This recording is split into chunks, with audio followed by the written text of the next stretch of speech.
thank you all for coming. As you know, April the 28th is the day that the International Trade Union Movement have nominated as a day of remembrance for workers killed by hazards at work.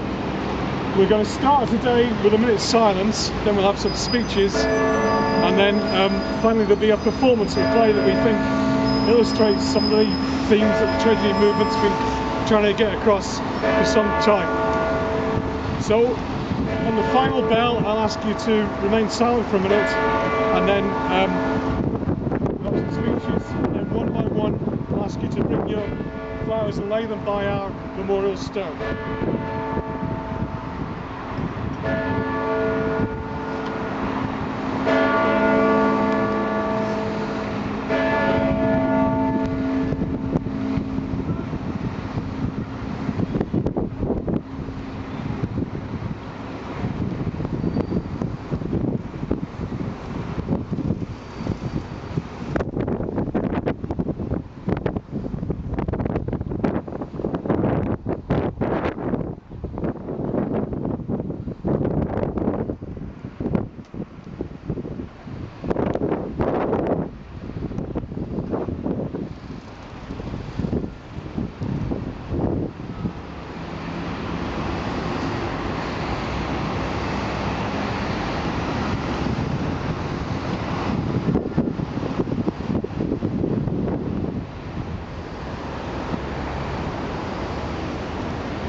Today is International Workers' Memorial Day. It's a day when all over the world groups of workers gather together to remember fellow workers, colleagues, friends and family who have been killed, maimed and made ill through going to work to support their families. Worldwide, more people are killed at work than in wars.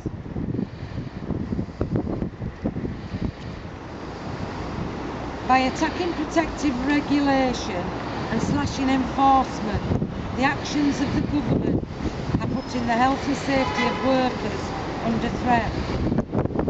In January 2012, Cameron made an outspoken attack on health and safety regulation. He said that he was waging war against the excessive health and safety culture that has become an albatross round the neck of British business. What looks like red tape to business lobbyists may well look like vital employment protection to everybody else.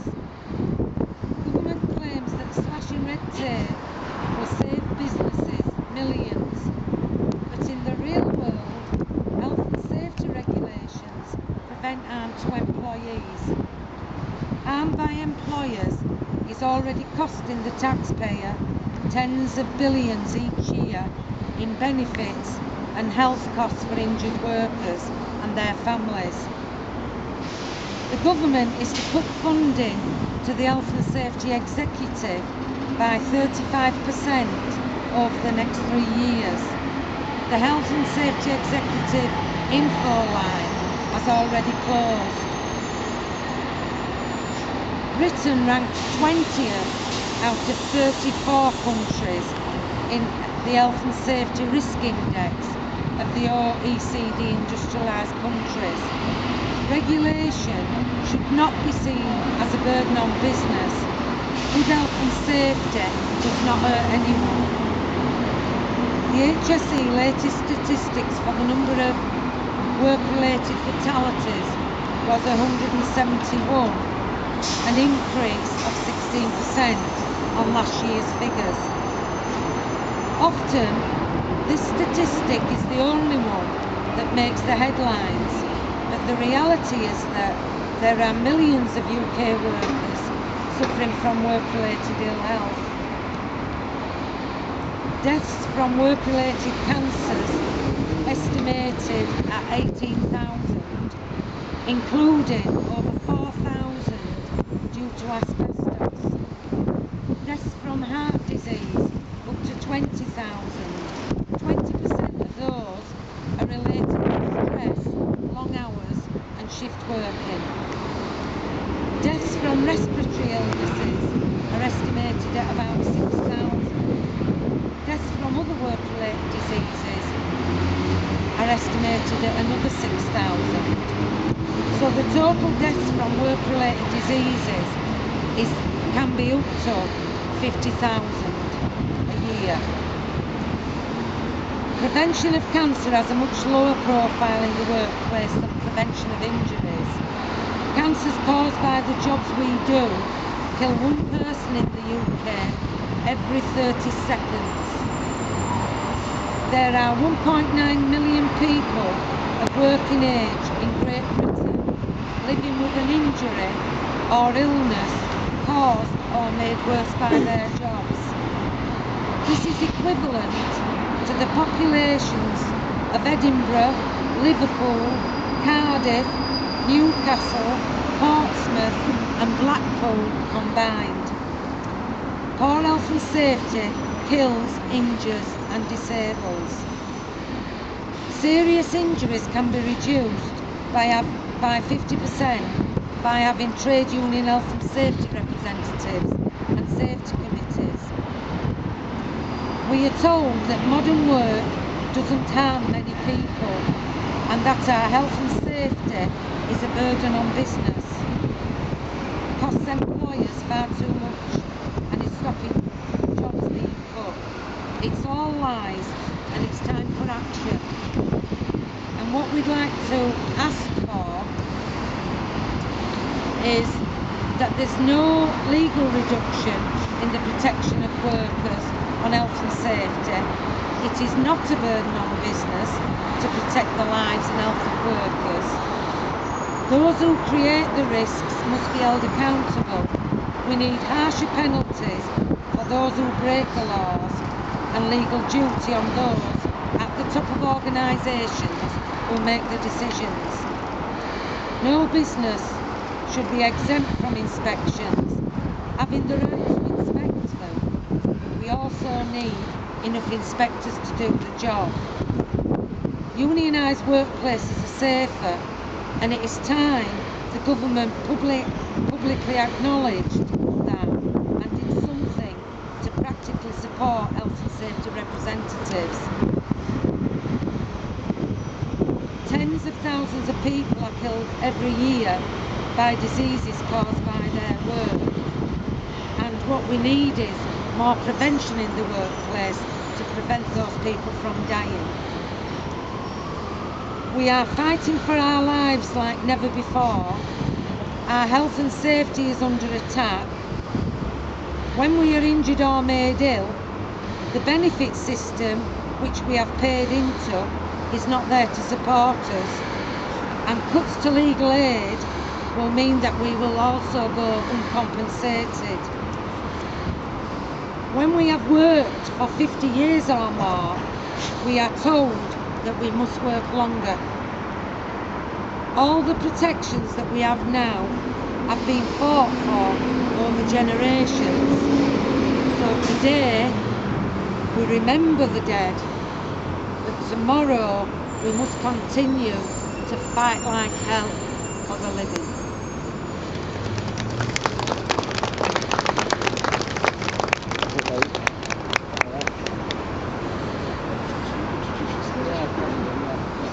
Thanks everybody. I'm Mark Martin. I'm from UK, the construction trade. The friend previously just spoke quite graphically about the number of deaths at work each year. Now, I come here every year. The last 3 to 4 years I've spoken, and every year we have to talk about the deaths in construction.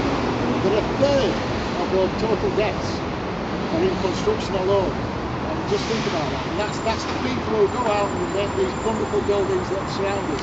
This park we stood in now and the park out there have all been built by construction workers over the years. and those are the ones who are getting injured. But that's just not the real figure. Like we said, there's thousands of workers each year being exposed to things like asbestos, exposed to things like chemicals that they use in construction, working in hazardous environments. If under that park out there, there's a network of tunnels and pipes and cables making them function, and they're being maintained and looked after by UCAT members, by Unite members, by GMB members, by Unison members, and all the other trade unions that work in the local authority that are looking after these things and making it work. And it's a hazardous environment, and they're being exposed to this every day. One thing I want to talk about just briefly is just around the issue of asbestos. It's a huge issue.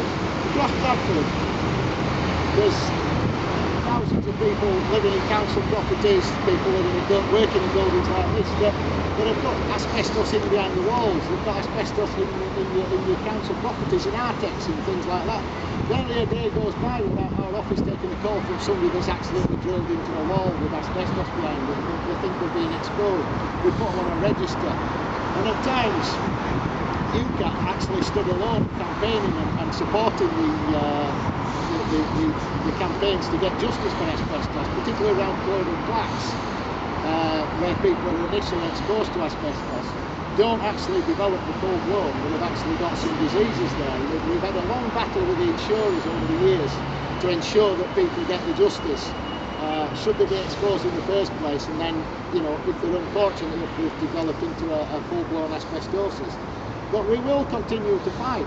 We'll continue to fight for better employment rights. The two things go hand in hand. Construction is notorious for the casualised labour, and that's why it's probably one of the most dangerous industries. Without the full protection of the employment rights, you're not going to have good health and safety. And they are weakening employment rights, they're weakening health and safety. What's happening in construction can easily happen in other industries tomorrow. And that's why I say we'll remember the dead, but we'll fight like hell for the living every day. Thank you.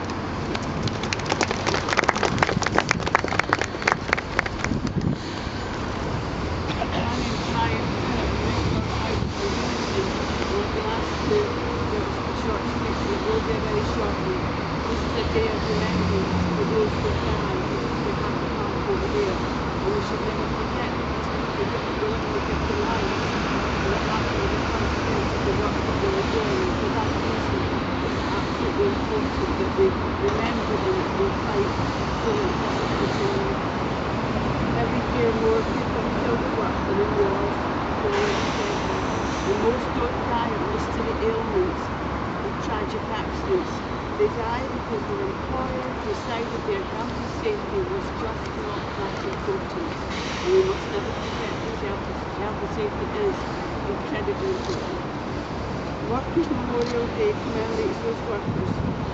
Work incidents cause 1,600 deaths a year. In addition to those who are killed at the work environment, there are those who die who commit suicide because of work related. Who are killed in road accidents carrying out their job. Actually, somebody in the country, members of the public, that may be killed as a consequence of somebody else doing work. And of course there are those 50,000 illnesses every year, people who have work-related illnesses. The government doesn't seem to care about these people, nor the evidence of their own research. I think that's a bit so disheartening, which despite the government's best efforts still supports good health and safety legislation and good health and safety practices in the workplace. The government can't get past its own advice, but it will, but it won't. Instead, the government continues to peddle that myth that health and safety is a burden on employers, when we know that when employers and unions work together to make workplaces safer, the benefits are clear for employees, they're clear for employers, and they're clear for the general public. It makes a difference. Good health and safety in the workplace helps everybody and there's no country. The government makes a joke about health and safety, and the government's cutting spending on health and safety protection, and the real cost will be increased numbers of accidents and deaths at work. As said already, the health and safety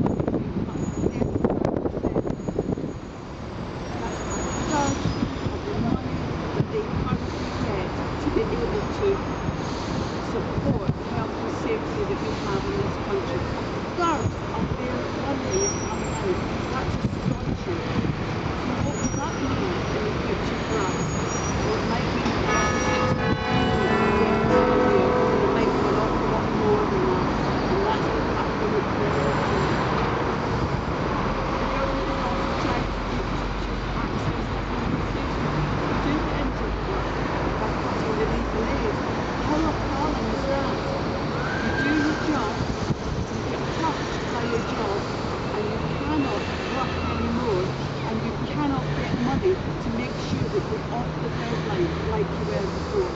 It's awful. It's awful. So trade unions must work together and campaign against these cuts and the changes to our legislation so that we've got these healthy and safe employees in the workplace. We need to defend our healthy safety laws, and we need to stand up and do it. Today we remember those who were killed by them, but tomorrow we must fight like hell to save the living that are already here.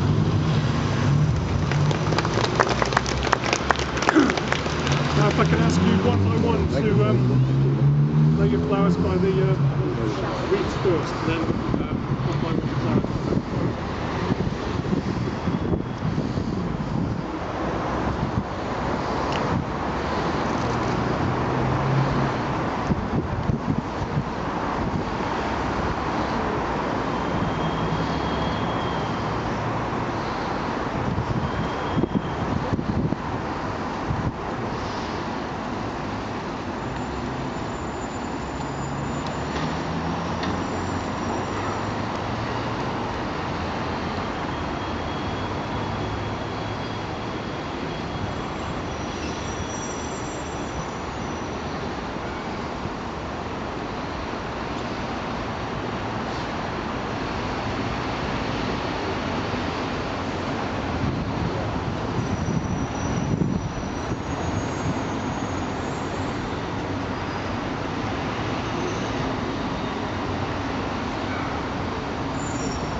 Said, we're going to end this morning's proceedings with a short performance. We might even have some stage lighting if we're lucky. It's a performance entitled Red Tape Saves Lives, loosely based on a play that was written for us by a local playwright, Bradford. Whilst the actors are preparing, let me point out to you that this park was originally called the Brian Lynch Memorial Park. Brian Lynch was a deputy leader, Labour councillor, who died aged under 50. He died from mesothelioma. There's only one cause of mesothelioma, as you all know, and that's exposure to asbestos. Mass exposure to asbestos only occurred after international industry insisted for decades and decades and decades in using asbestos throughout modern life, despite the campaigns of trade unionists pointing out that stuff killed, that it caused diseases that couldn't be treated. The trade union movement is still pointing out to international industry that many of the materials that they use are hazardous, and we're still being ignored. That's why it's important that we carry on campaigning